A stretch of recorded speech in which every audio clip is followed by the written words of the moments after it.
Halo, Assalamualaikum. Welcome to Cerita Nasa Channel.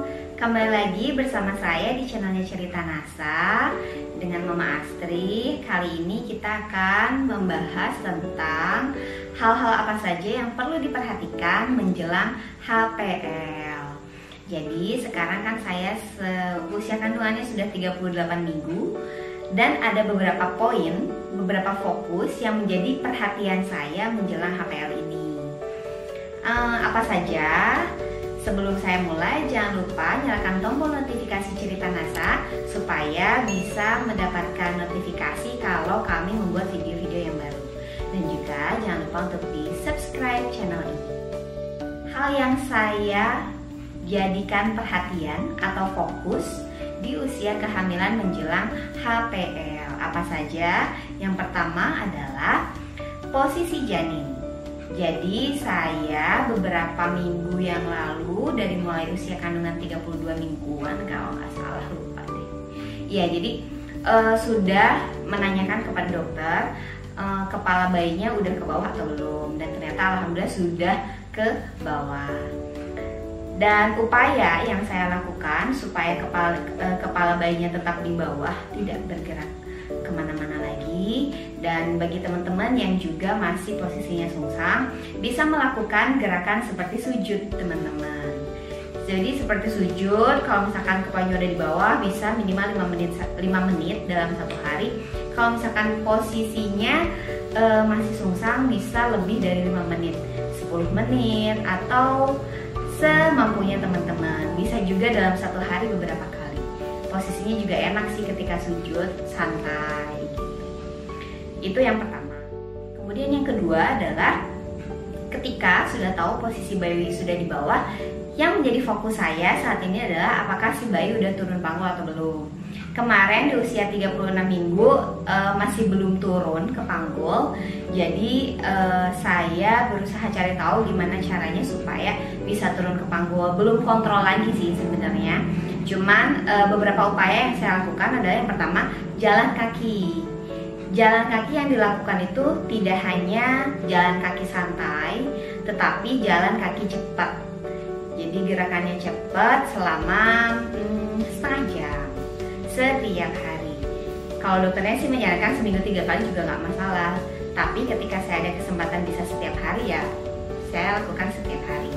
Itu yang pertama. Kemudian yang kedua adalah yoga hamil. Yoga hamilnya itu dilakukan, saya pilih referensi dari YouTube, dari parenttalk.id. Di situ ada yoga untuk menurunkan kepala bayi ke panggul. Itu saya ikuti setiap gerakannya sehingga agak sedikit berasa otot-ototnya, yang kaku-kaku itu udah mulai berasa. Jadi supaya lebih lentur lagi. Itu kemudian saya juga pakai jembol tentunya. Kemudian yang ketiga adalah hal yang diperhatikan oleh saya adalah gerakan janin. Jadi gerakan janin itu kan semakin besar dia akan semakin sempit gitu ya. Kita harus memperhatikan si gerakan janin. Kalau menurut bidan di rumah sakit A yang pernah saya kunjungi, itu minimal dalam satu hari 10 gerakan. Kalau menurut dokter saya di rumah sakit B, itu minimal 5 kali gerakan dalam satu hari. Terserah sih teman-teman mau pakai yang mana. Saya juga kayaknya anak saya masih aktif, jadi lebih dari 10 kali bergeraknya gitu. Dan yang terakhir adalah kontraksi palsu. Semakin menjelang HPL, semakin sering kontraksi palsu. Namun ada beberapa kontraksi palsu yang perlu diwaspadai.